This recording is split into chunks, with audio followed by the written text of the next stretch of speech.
Samahan niyo po ako sa Genesis chapter 2, beginning at verse 19. Genesis chapter 2. Ito po ay after ng creation ng tao, nang magawa na po, o sabihin natin, nang malikha na po si Adan, the first man, the first Adam.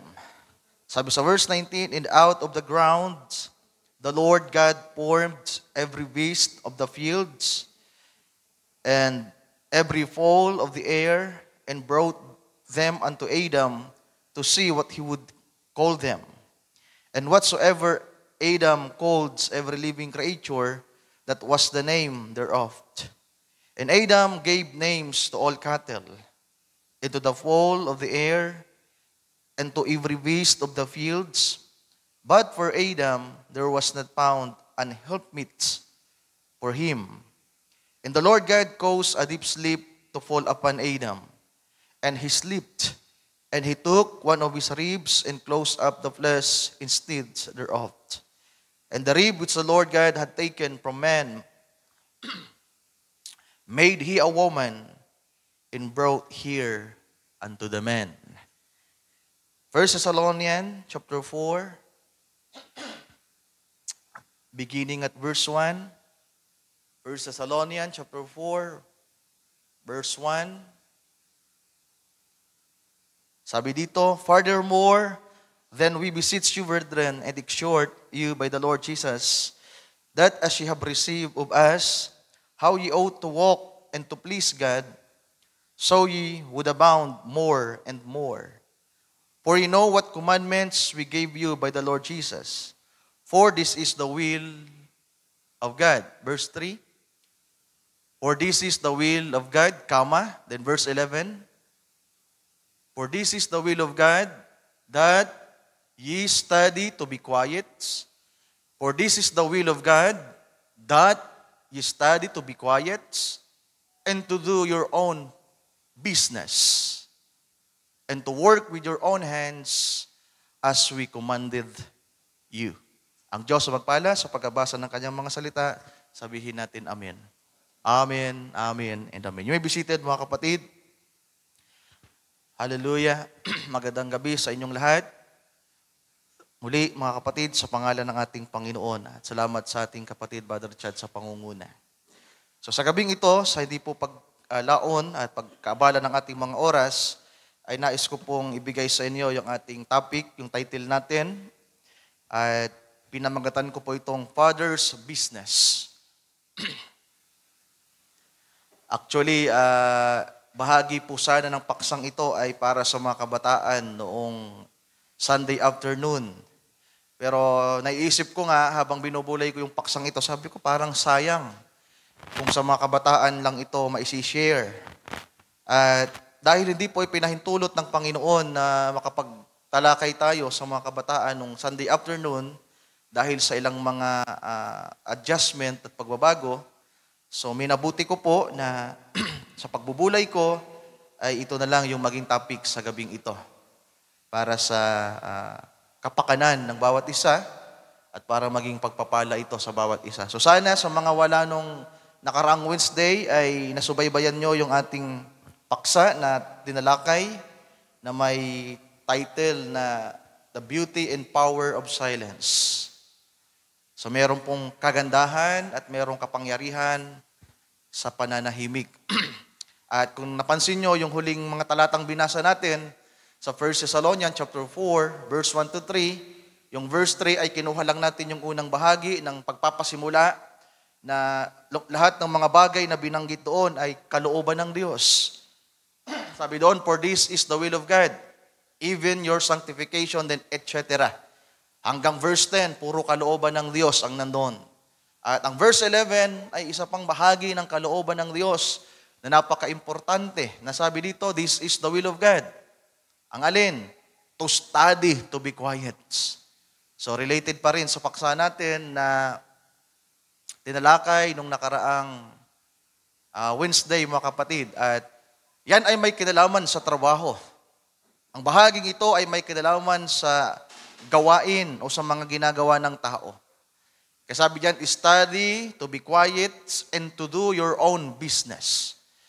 So para bang ang ipinapakita dito na Apostol Pablo, may mga taong mapakialam na dada ng dada, salita ng salita, na puro pula sa iba, kung ano-anong mga sinasabi para sa iba. Kasabi ni Pablo, do your own business.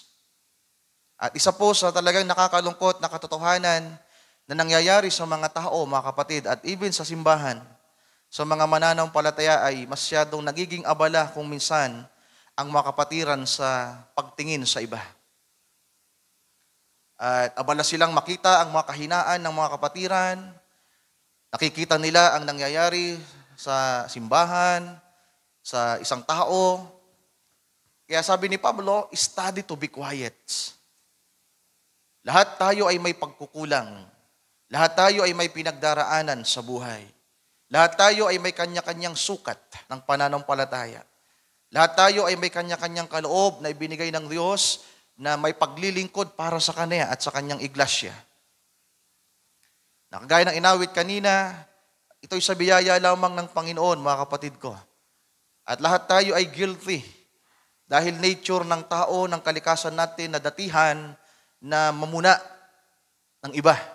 Ang makita ang kakulangan ng iba, ang makita ang kahinaan ng iba, at na-justify natin yung ating sarili. At narito ngayon si Apostol Pablo na muling ipinapaalala sa atin ang kanyang salita na isulat 1,000 taon na ang nagdaan, na isang bagay palang maganda na matutunan ng mga tao, lalong-lalo na ng mga believers, ay yung katahimikan. Amen. May the Lord help us. Lagi kasi tayong natitempt, mga kapatid, na magsalita, pumuna, at maging abala sa mga bagay na para sa iba. Kasabi diyan, to do your own business. At hindi to business na panglupang negosyo, mga kapatid, kundi ito ay may kinalaman sa pananampalataya. Ang paglilingkod, isa itong gawain. Pag tinagalog natin yung business, mga kapatid, gawain yan. Hindi yan business na negosyo. Yan ay Gregong salita na patungkol sa trabaho, works, or gawain. Kaya sa Tagalog, sariling gawain, hindi negosyo.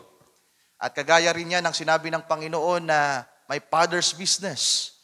Na nang sabihin niya yon ay nandun siya sa templo na matamang nakikinig ng mga pagtuturo ng mga scribes, ng mga doctors, sabi ng Bible, mga doctors, mga teachers ng lumang tipan. At ang ating Panginoon sa kanyang pakikinig, basahin nga natin, na i-notes ko to, dapat mamaya pa to, basahin na nga natin. Luke chapter 2, verse 41. Para makatipid na rin sa oras, dadaanan na natin to. Sabi sa verse 41 rather, Luke chapter 2, verse 41, now his parents, Joseph and Mary, went to Jerusalem every year at the feast of the Passover. And when he was 12 years old, so ang ganda nitong bahaging ito, mga kapatid, ang edad ng ating Panginoon ay 12 anyos pa lang. So ito dapat talaga yung topic ko sa mga kabataan. Dahil ang paglilingkod sa Diyos, ang trabaho na ipinapagawa sa atin ng Panginoon ay wala ito sa edad. Mga kapatid, nang si Jeremiah ay tawagin ng Diyos bilang propeta, ang edad niya, 9 anyos. Bata pa siya. So ang ating Panginoon at the age of 12 years old, sabi ng Bible, siya ay nandun sa templo at 3 araw siyang hinanap ng kanyang mga magulang. Ibig sabihin, 3 araw siyang nasa templo. Dahil ito ay kapiyastahan, araw-araw may pagtitipon sa loob ng 7 araw, ang Panginoon ay nasa loob ng templo.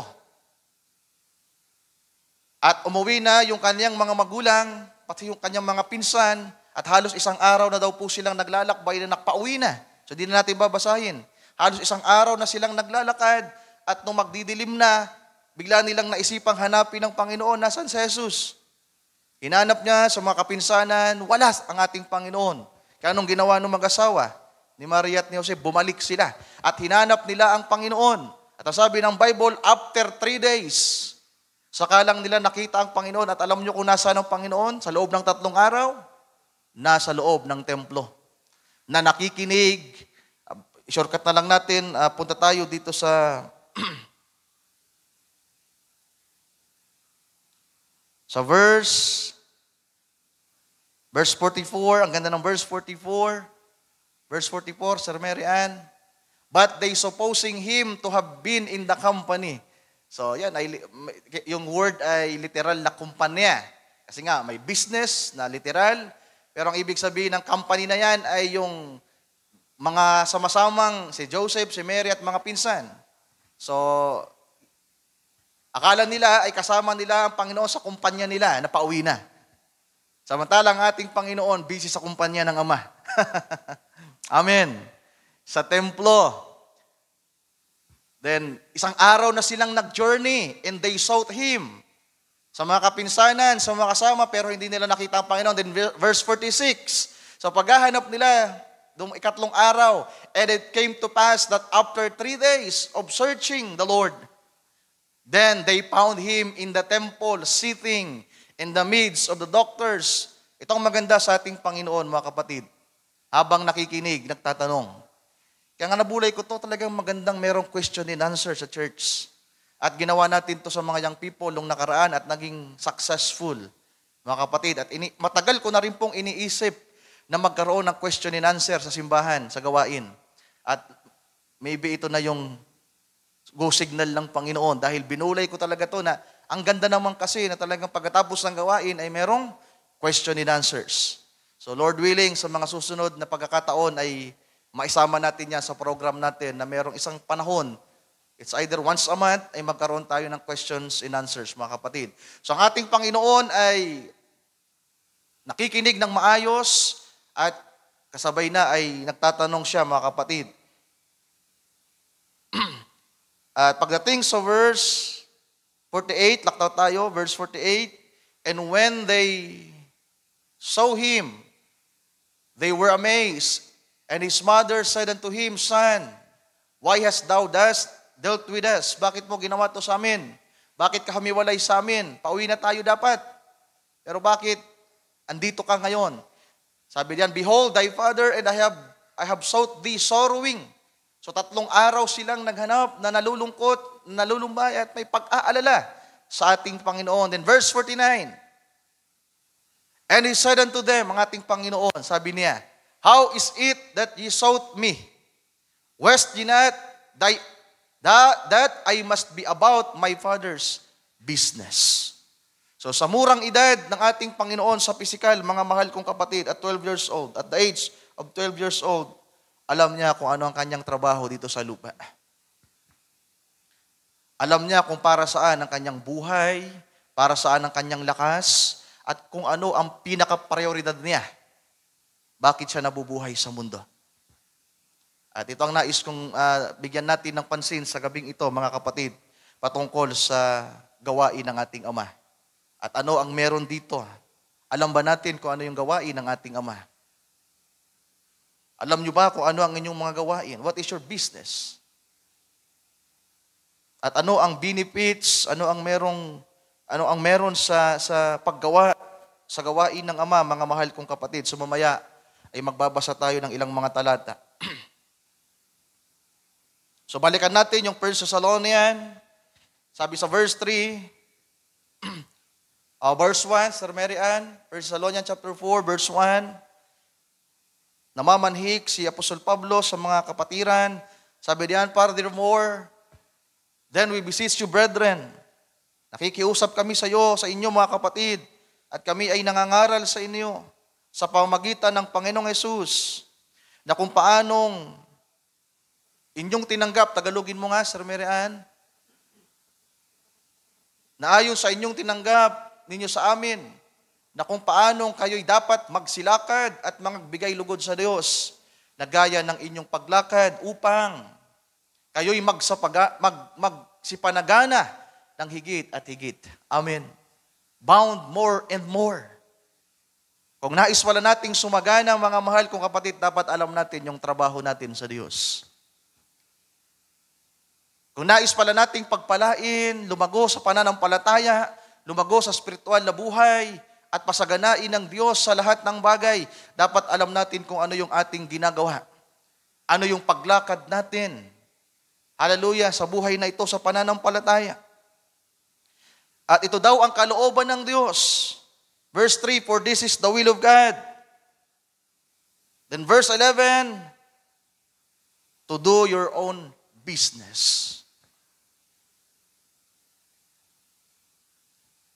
Ano ang business natin dito sa church? What is your business here in the church? Ano ang mission and vision mo? Ano ang nakikita mong ginagawa mo dito na tinatrabaho mo ng pagkahusay? That you are excited every time, every day, every hour. Na kahit andun ka sa bahay ay meron kang nilulook forward na gawain, na trabaho. Amen. Na hindi para tumanggap lamang ng biyaya, makinig ng salita, kundi alam mong merong gampanin bilang taong nilikha ng Diyos sa ibabaw ng lupa. Bilang tao na kagaya ni Adan na binigyan ng trabaho. Di ba may trabaho po si Adan sa halaman ng Eden, mga kapatid? At nabasa natin kanina. So to do your own business. Ngayon, ano ang ating business dito? Sana nga yung business natin ay maganda. Hindi yung manira, hindi yung gumawa ng mga bagay na ikasisira ng gawain. Sana yung business natin ay para sa pag-unlad at paglago ng kaharian ng Diyos. Amen. Na sana yung kaisipan natin, mga mahal kong kapatid, ay may bahagi na nag-iisip na makatulong, maging parte at bahagi ng gawain ng Diyos. Hindi ito gawain lamang ng ating Panginoon. Bagamat totoo, gumagawa siya. Siya ang nagpasimula ng gawang ito sa buhay natin. Siya ang nagpasimula ng gawain. Pero hindi niya tayo tatawagin kung wala tayong parte. Parang ang ating Panginoon ay si Adan, mga mahal kong kapatid, na kayang-kaya naman po sanang gawin ni Adan ang lahat sa lupa. Because Adam is powerful, intelligent, wise. Pero nakita ng Diyos na yung unang Adan sa halamanan ng Eden ay kailangan ng katuwang. So it is a mystery. There's a first Adam. At si Pablo ay sumulat sa mga unang mga taga-Korinto na merong second Adam. Na kaya nga sabi ni Paul, natatakot siya.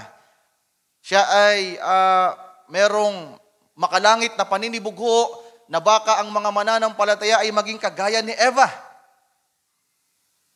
Na nadaya. Kaya kung titingnan natin ang Genesis, mga kapatid, Genesis chapter 2, balikan natin. Nang likain ng Panginoon si Adan, mga kapatid, ginawa ni Adan kung ano ang ipinapagawa ng Diyos sa kanya. Masipag na ginawa ni Adan ang mga bagay na nais ng Diyos na ipagawa sa kanya. Sabi sa verse 9, and out of the ground, the Lord God formed every beast of the fields, and every fowl of the air, and brought them unto Adam, to see what he would call them. So, isa sa naging trabaho ni Adan, mga mahal kong kapatid, magpangalan. Papangalanan niya lahat ng hayop, lahat ng puno, lahat ng bundok.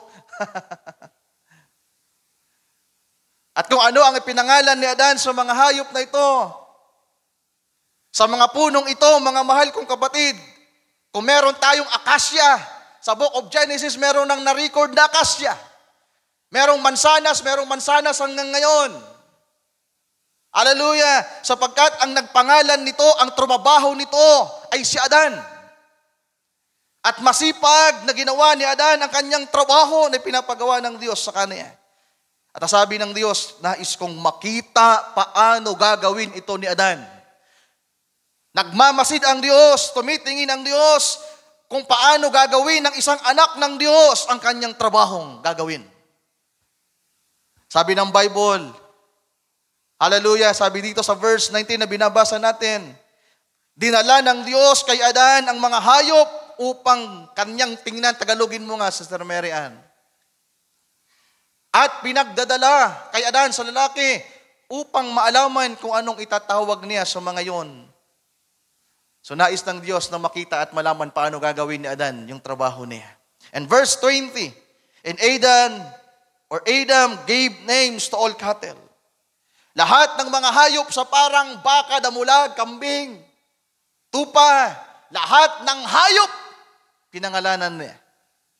Lahat ng ibon, pinangalanan niya. Pati uod, insekto, mga mahal kong kapatid, walang nakalampas. Masipag na nagtrabaho si Adan at kaya niyang gawin ang lahat. But for Adam, mga kapatid, there was not found an helpmeet for him. So mga babae, para ito uli sa inyo. Nilikha ang babae at mamaya ititipo natin to sa church para maging katuwang ng lalaki. At alam naman natin, ang lalaki ay ang ating Panginoon. He is the second Adam, mga mahal kong kapatid. At tayo ay ang babae. Tayo ay ang iglesia ng ating Panginoon.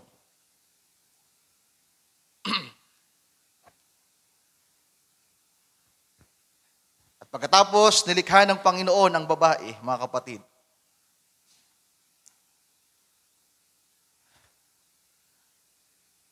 Masipag na ginawa ni Adan ang kanyang trabaho.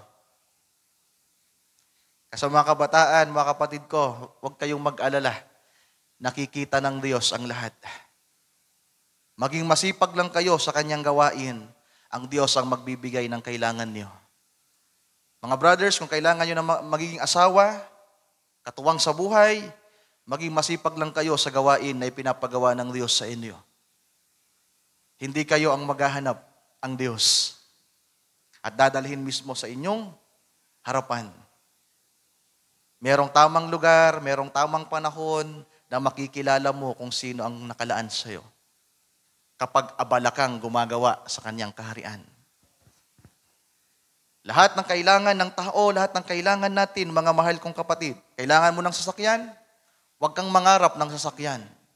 Gawin mo ng maayos ang trabaho mo at kapag nakita ng Diyos na kailangan mo ng sasakyan, ilalagay yan ng Diyos sa iyong harapan.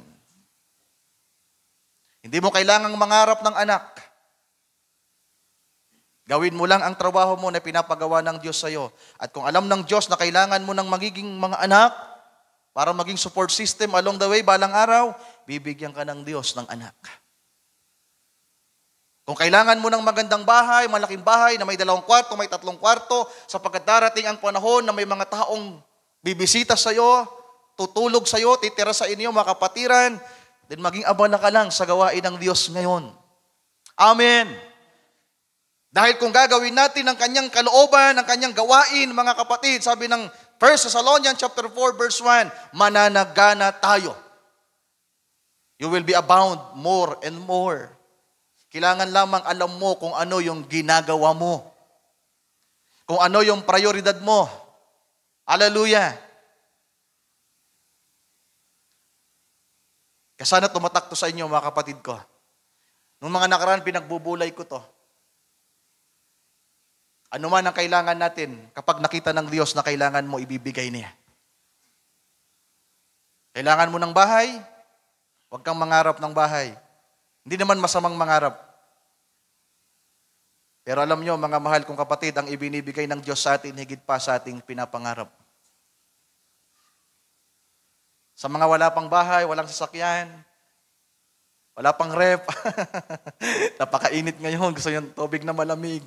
Sister Tia, nakita ko nung isang gabi, pagdaan namin, ay gabi ba yon, Sister Tia, tanghali, hapon, may dalang yelo. May dalang ice tubig, gumawa siya ng yelo at ilalagay niya sa rep nila, Brother Billy. Gusto ko sana magsabi na bumili na kasi kayo ng rep. Ang sarap naman kasing uminom ng tubig na malamig, di ba, Brother Gideon? Sana makuha nyo yung mensahe sa unang bahagi, mga kapatid. Hindi pala natin kailangang mangarap ng kung ano-ano at maghanap ng kung ano-ano. Maging masipag ka lang sa ipinapagawa ng Diyos sa iyo. Magsimba ka, amen. Hallelujah, gawin mo ang kanyang kalooban. Maging masipag ka sa pagsisimba. Wala namang iba eh. Di ba? Priority natin yung pagsisimba. Ano ba bang ibang ginagawa niyo? tumulong. Kaya i-take niyo yung pagkakataon na may paglilingkod niyo ang inyong sarili sa Diyos.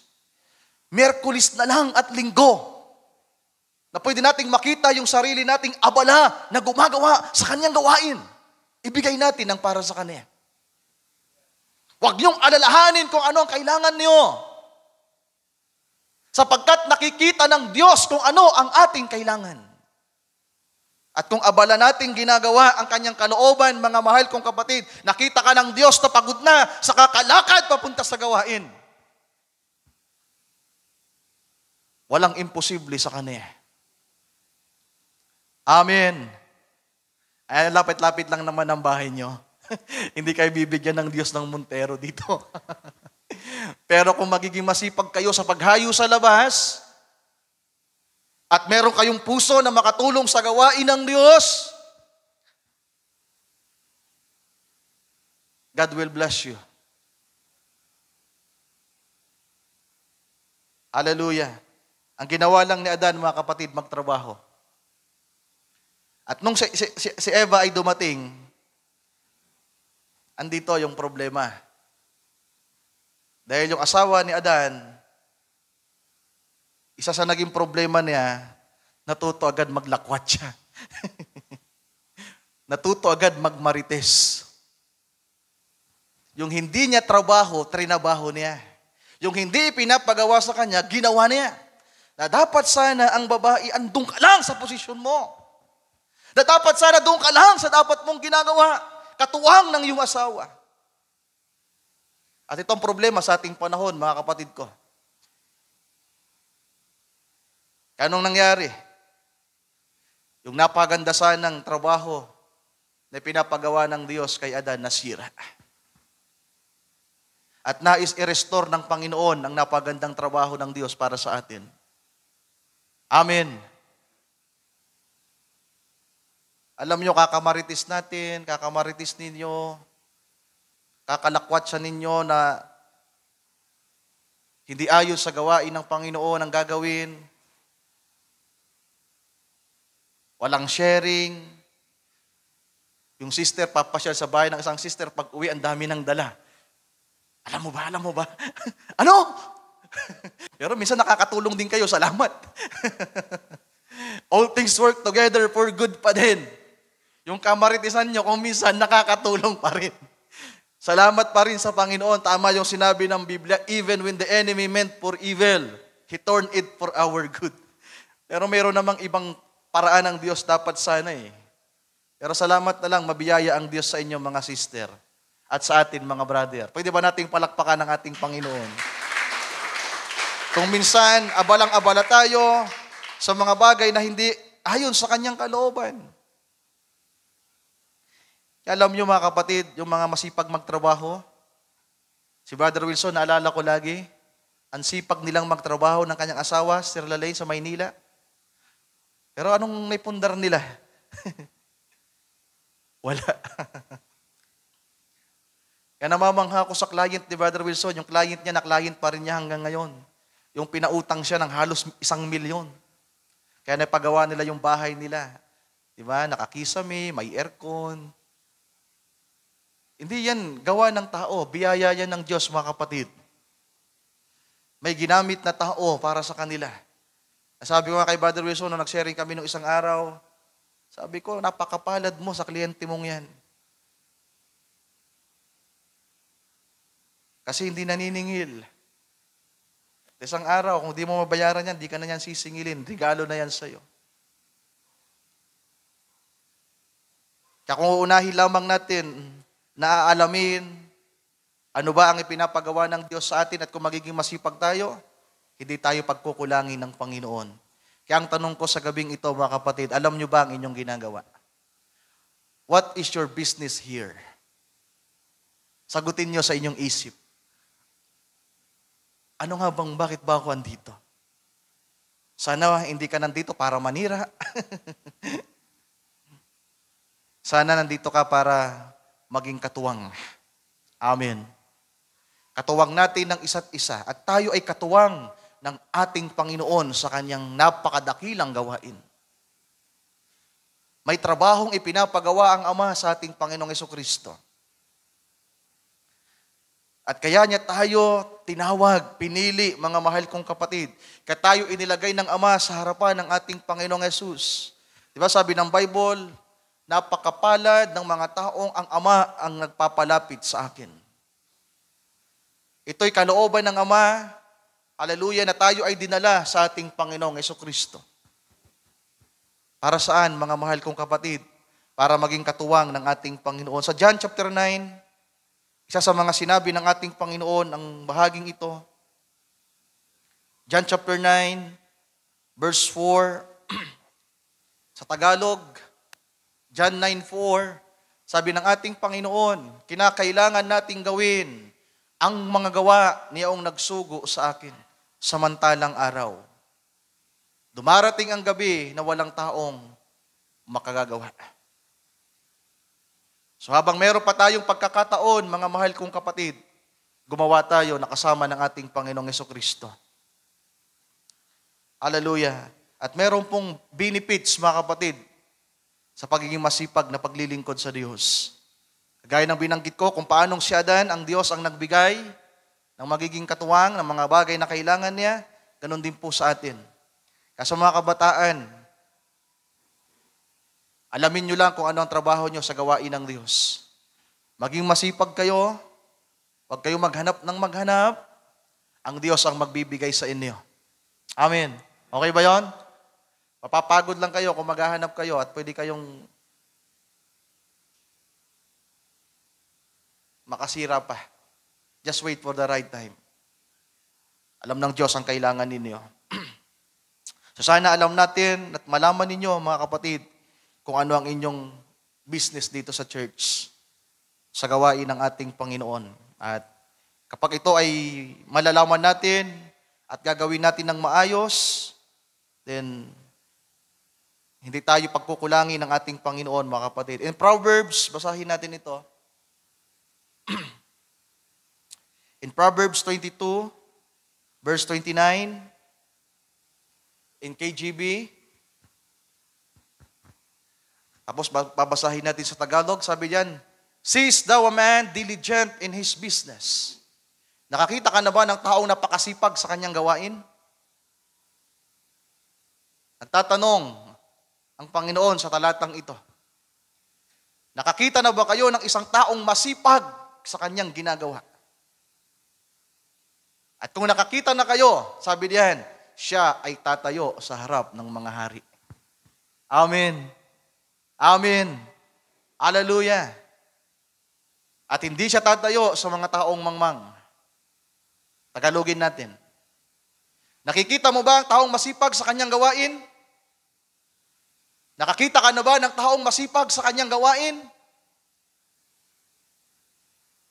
Ipinapakita dito, mga mahal kong kapatid, na kung ang isang mananampalataya, ang isang anak ng Diyos ay gagawa ng buong kahusayan, kalakasan para sa Panginoon, itataas siya ng Panginoong Diyos.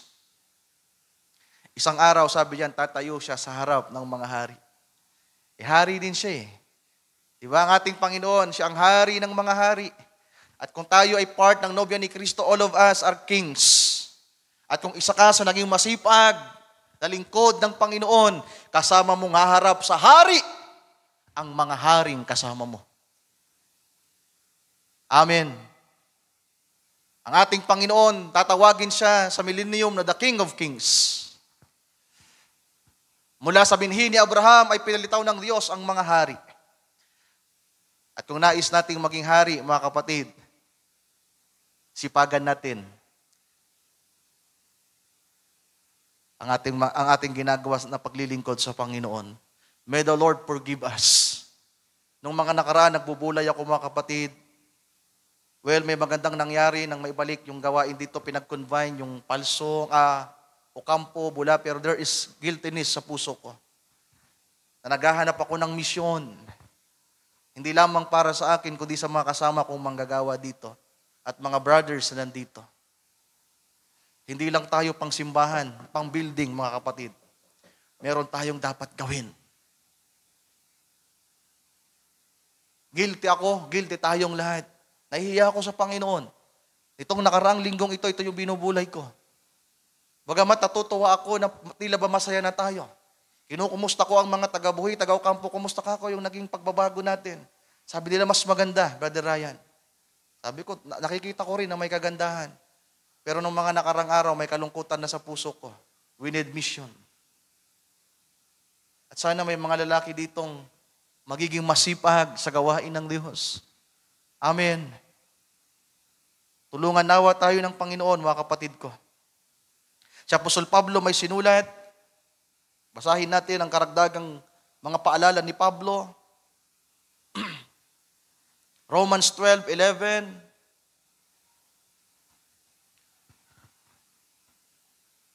Huwag tayong maging mga tamad sa pagsusumikap, not slothful in business, fervent in spirit, serving the Lord. Amen. Ibig sabihin, dapat sa paglilingkod, maging masipag tayo. May maningas na spirito. Ibig sabihin, naroon yung kagalakan, naroon yung kauhawan na magawa at makapaglingkod sa Diyos. Kaya sana i-take nyo yung mga pagkakataon na may mga ambagan, may mga taong tutulungan, kapatid na nangangailangan, yung mga pagtitipon, huwag nyong palalampasin ito. Amen. Pag nanawagan ng mga kapatid, merong pangangailangan ng church, kahit piso, 2 piso, 5 piso, dapat meron kayong puso para sa gawain ng Diyos. Huwag nyong titipirin ang Panginoon. Huwag nyong pagdadamutan ng Diyos. Kung ayaw nyong maging madamot siya sa inyo. Yung kaluwagan nyo, yung kalayaan nyo, mga kapatid. Kapag may mga pagkakataon na nangangailangan ng iglesia, may project tayo, may mga tutulungang mga kapatid, then take it. Huwag niyong sayangin yung pagkakataon. Hallelujah. Magsumikap ka.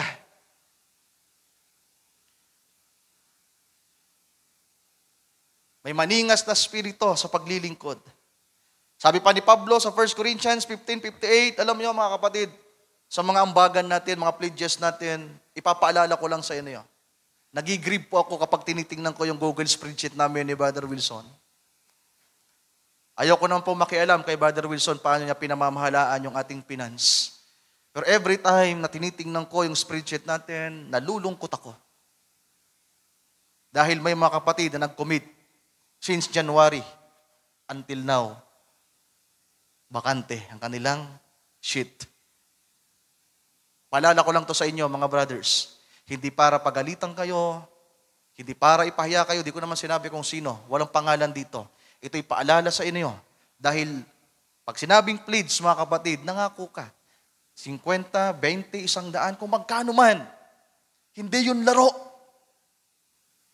Kaya nga merong meeting. Kung ilan yung kakayanan, ibigay ninyo yung ipinangako niyo. O kung gusto nyo mag-meeting ulit tayo, alisin natin yung place, ibalit natin yung tithes. Gusto nyo ba yon? Walang problema. Alin na mas mabigat para sa inyo? Ipag-pray nyo sa Panginoon. Ipag-pray natin sa Panginoon. Alam niyo ako, para sa akin, walang problema ang tithes, mga kapatid. As long as alam natin na hindi ito yung kautusan. Minsan pinagsisiringan namin ito ni Brother Alex.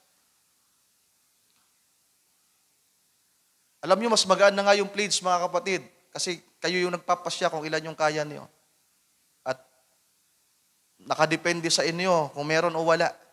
Napaka-linaw ng rules natin, ng order natin, na kung mawalan ka ng trabaho, magsabi ka sa mga elders na ganito, at nauunawaan ka namin kung wala kang maibibigay. Pero kung pinababayaan mo at wala kang man lang paabiso, there is something wrong. Hindi ibibigay ng Diyos ang kasaganaan sa iyo. And may the Lord help us, mga kapatid. Sabi na Apostol Pablo sa 1 Corinthians 15:58, therefore, my beloved brethren, be ye steadfast, unmovable, always abounding in the work of the Lord. Always abounding in the work of the Lord. For as much as you know that your labor, amen, that your labor is not in vain in the Lord. Tagalogin mo nga, Sister Mary Ann, yung bahaging yan, na laging sumasagana sa gawa ng Panginoon.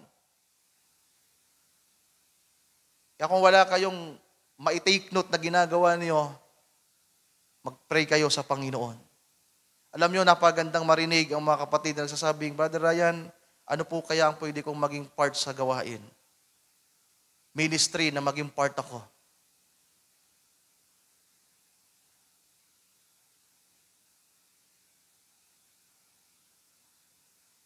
Kaya sana sa mga tagapanguna natin, sa mga musicians natin, sa mga backup singers natin, sana ini-enjoy nyo yung trabaho nyo sa Panginoon. God will bless you. Yung mga pagpapractice ninyo, hindi po yan kalugian ng oras ninyo.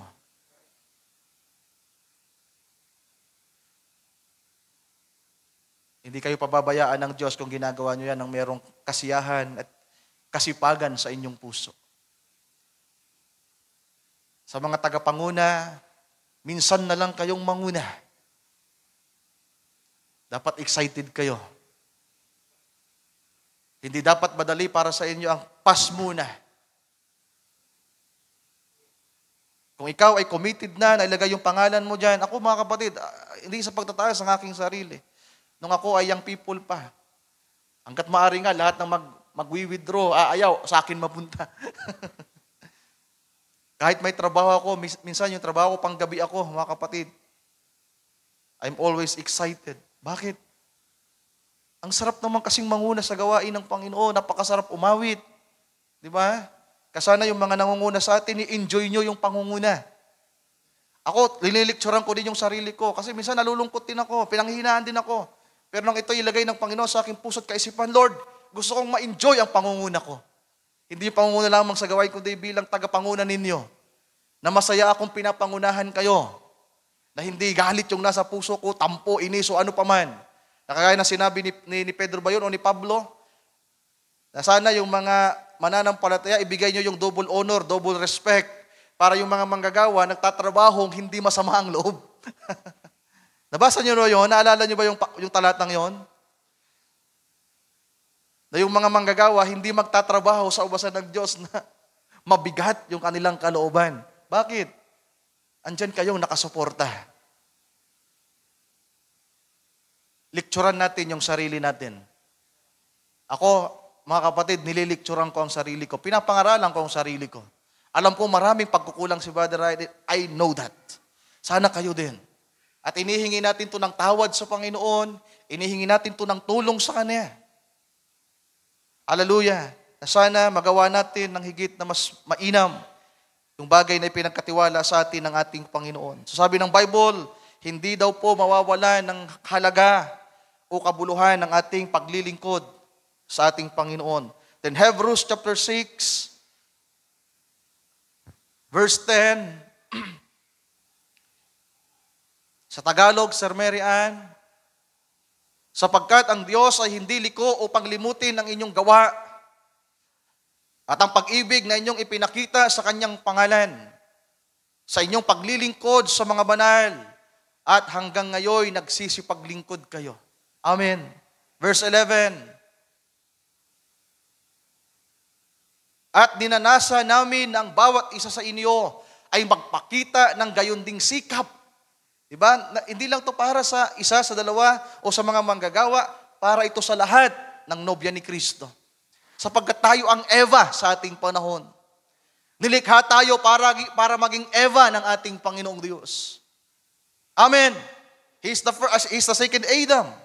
Sabi na Apostol Pedro ay Apostol Pablo, ang ating Panginoon ang second Adam. At sino yung second Eve? The church, the believers. Kaya kinakailangan gampanan natin yung pagiging katuwang natin. At huwag nating gayahin sa Eva, mga mahal kong kapatid, na ginawa yung hindi niya trabaho. Maging masipag lang tayo sa pinapagawa ng ating Panginoon sa atin. In verse 12, na huwag kayong mga tamad, kundi mga tagatulad kayo sa mga nasa pamamagitan ng pananampalataya at ng pagtitiis. ay nagsisipag mana ng mga pangako. Sino yung tatanggap ng pangako? Yung nagtatrabahong masipag. Amen. Kaya kung wala kang ginagawa at hindi ka masayang gumagawa at hindi mo alam kung ano ang dahilan kung bakit nandito ka, kapatid ko, ipinapaalala ng Panginoon sa iyo sa gabing ito, meron kang trabahong dapat gawin. Bahagi ka ng katawan ni Kristo, kasama kang kikilos, kasama kang gagalaw. Amen. Hallelujah. Nawa makita ninyo at makita ng bawat isa atin kung ano ang layunin ng Diyos, mga mahal kong kapatid. Layunin ng Panginoon sa inyo.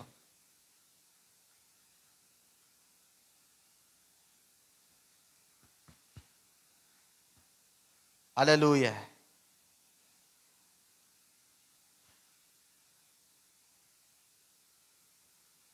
May trabaho para sa atin. At kung gagawin natin to ng may kasipagan, ng may kahusayan, we will bound more and more. Yun po yung sekreto, mga kapatid. Sa mga kabataan, huwag kayong maghanap. Huwag kayong masyadong maging masipag sa labas. Unahin yung maging masipag sa Panginoon. At lahat ng kailangan niyo, ang Diyos ang bahala. Hindi tayo pababayaan ng ating Panginoon. Atin siyang palakpakan. Hallelujah.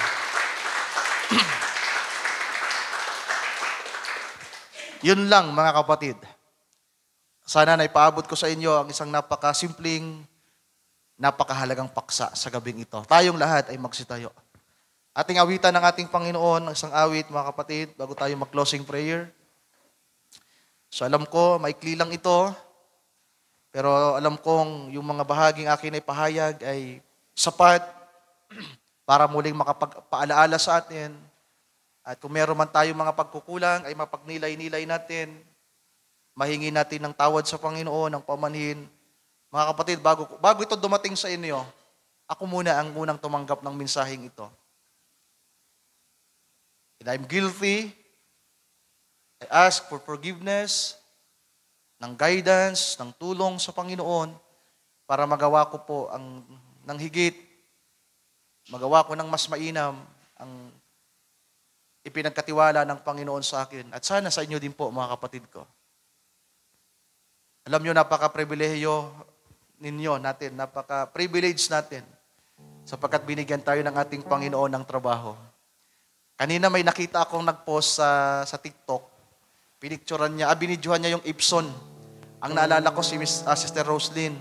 Kasi binidyo abang nakasakay siya sa jeep o sa sakyan, binibidyohan niya yung Epson habang nilalakaran, dinadaanan. At ang sabi niya, sa kumpanya na unang nagtiwala sa akin, sa kumpanya na tinanggap ako kahit wala akong experience, hindi ko kayo makakalimutan. At naalala ko rin yung unang trabaho ko dati, yung Bellevue Hotel. Na parang nagilty din ako na hindi ko man lang maalala pala yung mga taong nandoon, yung tumulong sa akin. Bagamat yun ay literal lamang, pero di ba? Napakasarap na magkaroon ka ng trabaho. Kapag wala kang trabaho, apply ka ng apply. Napakahirap pag-apply, di ba? Pero ibang bagay kapag ang Diyos ang nagbigay sa iyo ng trabaho. Hindi ito para sa lahat. Kaya kung binigyan ka ng Diyos ng trabaho at tinatawag ka niya para magtrabaho, kung ikaw man ay 11th hour worker, yung panghuli, hindi natin na isama. Kung ikaw man ay wala pang masyadong ginagawa, hindi pa tapos. May oras pa para magtrabaho. At alam niyo kung anong maganda sa ating Panginoon, mga kapatid?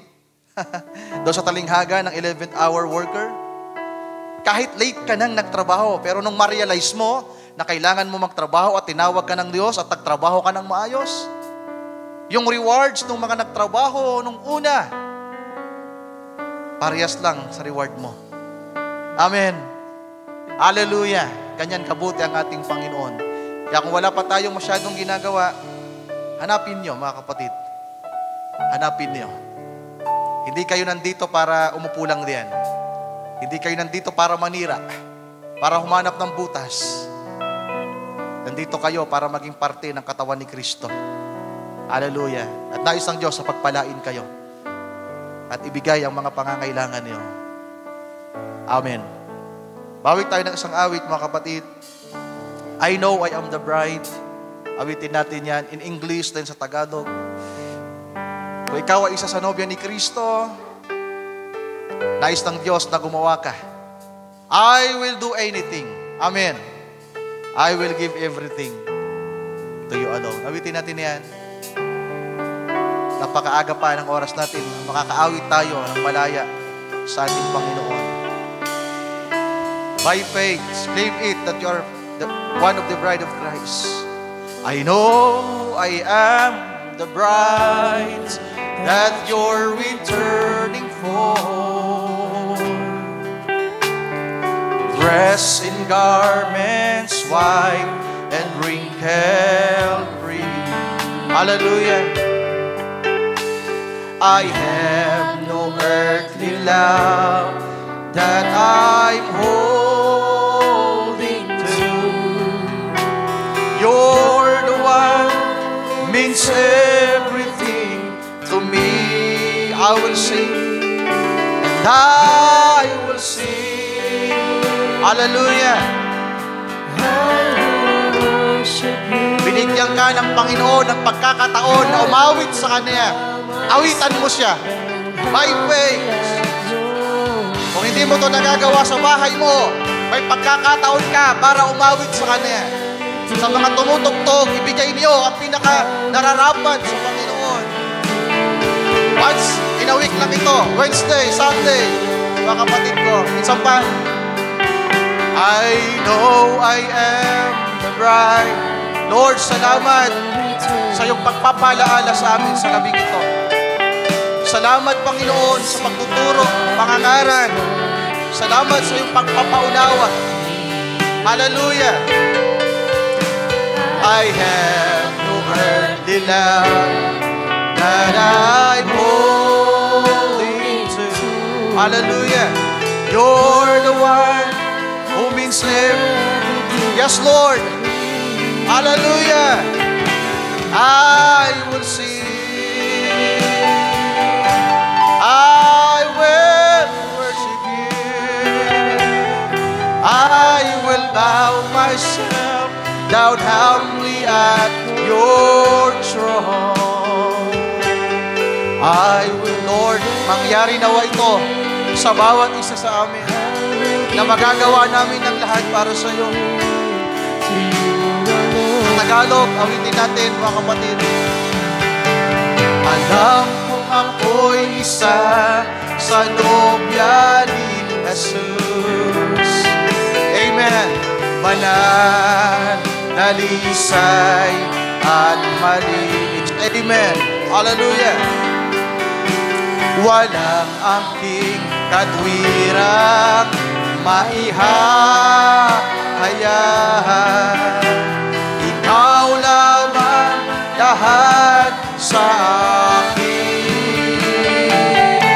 Aawit sasamba sa'yo. Dudulog ako't magpapakumbaba. Gagawin kong lahat, ibibigay kong lahat. Minsan pa, aawit. Awitan natin ang Panginoon, mga kapatid.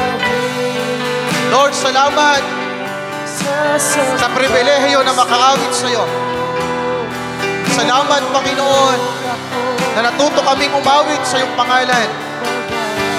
Na kami ay pumarito sa iyong gawain para sumamba sa iyo, Panginoong Diyos. Hallelujah! Para makinig ng iyong mga salita at magawa ang iyong kalooban, Panginoong Diyos. For the last time, aawit, aawit. Hallelujah! Sa samba sa iyo, dudulog ako, magpapakumbaba. Help us, Lord.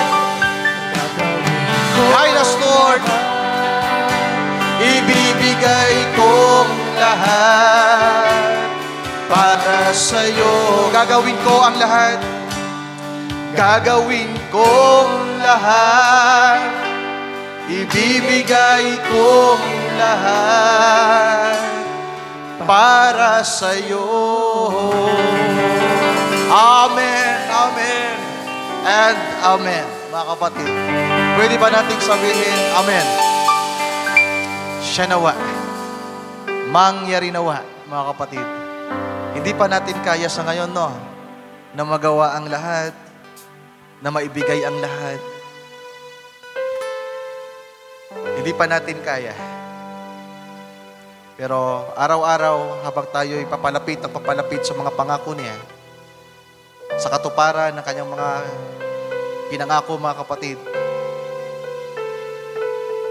magagawa natin ang mga bagay na nais ng Diyos ay pagawa sa atin. Ang kailangan natin ngayon, magpakumbaba, ask for forgiveness, guidance, help, understanding, revelation sa kanyang kalooban para magawa natin kung anong nais niya. Let us pray, mga kapatid. Dakilang Diyos, hallelujah. Salamat po sa mga salita mong aming pinag-aralan sa gabing ito. Salamat po sa napakainam na pagpapaalaala sa amin na kami ay nandito, kaya kami tinawag mo para maging katuwang sa iyong gawain, Panginoong Diyos. Lord, kagaya ni Adan, masigit pa nga po na kaya mong gawin ang lahat.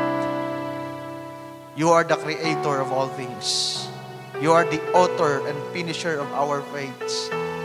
Ikaw ang Diyos na nakaluklok sa karangalan ng Ama, na walang imposible sa iyo, na kaya mong gawin ang lahat sapagkat walang mapaglalagyan ng iyong kalakasan, Panginoong Diyos. Pero sa kaisipan ng Ama ay nandito kami ngayon. May mga lumitaw ng mga mananampalataya sa bawat kapanahunan ng iglesia mula sa panahon ng mga apostol na tinawag at pinili at inilagay sa harapan ng Panginoon sa kanyang layunin, sa kanyang gawain para gumanap ng sakdal na kalooban ng Ama. Panginoong Diyos, Lord, nandito kami ngayon na napili mo, na tinawag mo. Nakagaya ng sinabi ng kasulatan, maraming tinawag, tapos kakaunti ang napili. Panginoon, salamat sa napakalaking pribilehiyong ito, na kung paanong tinawag mo ang iyong mga apostol noong unang panahon. Anong mga unang araw, panahon sa kanilang buhay, abala sila sa kanilang mga gawain. Si Pedro sa pangingisda, si Mateo sa pangungolekta ng tax. Marami sa mga alagad mo ay abala, Panginoon, sa mga bagay ng lupa. Pero tinawag mo sila para maging parte ng iyong ministry, para maging katuwang mo, Panginoong Diyos. And since, Panginoon, sa kanila hanggang sa aming panahon, ikaw po ang patuloy na tumatawag. At ngayon sa aming panahong ito, Lord, salamat sapagkat kami ay napaanyayahan, hallelujah, at nabigyan ng malaking pribilehiyo na maging parte ng gawain mo, ng ministering ito, ng napakadakilang ministeryong ito. Panginoong Diyos, ngunit kagaya ng iyong mga alagad sa mga paunang paglilingkod nila ay nasumpungan mo sila sa kahinaan, sa mga pag-aalinlangan, pagmamataas. They compare each other, Panginoong Diyos. Nagkukumparahan sila. Nagkakaroon ng ism sa kanila. May pagkakanya-kanya sa kanila. Nakagaya ng sinabi ni Pedro kay Juan, anong gagawin ng taong ito? Panginoon, ito rin po ang nararanasan ng iyong iglesia sa mga huling araw na ito. Merong ism sa church. May kumparahan, Panginoong Diyos, nakikita ang kalagayan ng bawat isa. Pero meron kami pag-asang hinihintay na isang araw, hallelujah, lahat kami ay masasangkapahan, hallelujah. O purihin ka, Panginoong Diyos. Salamat sapagkat meron kaming hinihintay na pag-asa na hindi kami mananatili sa ganitong abang kalagayan na mahina, na kulang ng alaw at lingas sa paglilingkod sa iyo. Naghihintay kami ng dakilang apoy sa mga huling araw na ito.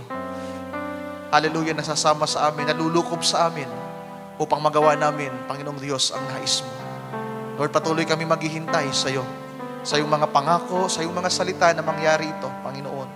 At kung kami man, Lord, ay nasumpungan mo sa mga pagkukulang, sa katamaran, sa pangingiba-iba, Panginoong Diyos, na imbis po na gibon ang kalooban mo, nagigibon mo ang mga bagay na buong ayon sa iyong kalooban. Lord, forgive us. Ikaw po, Panginoon, ang maglagay ng unawa sa amin, ng kapahayagan sa amin, ng desire, Lord, ng kauhawan sa aming mga puso upang nasain ng bawat isa amin na magawa ang iyong kalooban. Lord, maraming salamat sa gabing ito. Salamat po sa mga salita mo na aming napakinggan. Salamat po sa pagpapaalaala sa amin sa gabing ito. Kung may pagkukulang man po ang bawat isa amin, patuloy naming dalangin na ikaw po ang magpuno, Panginoong Diyos, mula sa iyong lingkod at sa aking mga kapatid na kasama ko sa dakong ito. At sa mga kapatid na nakikinig sa kanilang mga tahanan. At sa mga abutin ng pangaral ng mga salita mo sa gabing ito, Panginoon. Lord, maraming salamat. Tinatapos namin ang gawain sa gabing ito na may pagpapasalamat sa aming mga puso. Salamat po sa iyo. Salamat po sa iyong mga salita sa gabing ito, Panginoong Diyos. At salamat sa gawain na itinalaga mo para sa amin sa gabing ito. Maraming salamat po, O Diyos. We commit to you our lives once again. Ang gawain sa dakong ito ay kinukommit namin sa iyo, Panginoong Diyos. Hallelujah. At kung ano man po ang mga bagay pang magaganap sa unahan, we commit to you all things, Lord God. Aming dalangin ito, aming samo, kalakip na ang patuloy na pagbabalik ng pasasalamat at papuri sa iyo, Panginoong Diyos. Sa iyo pong dakilang pangalan, hiling namin ang lahat ng ito. In Jesus' name we pray. Amen. Amen. And amen. Ating palakpakan ang ating Panginoon, mga kapatid. Hallelujah.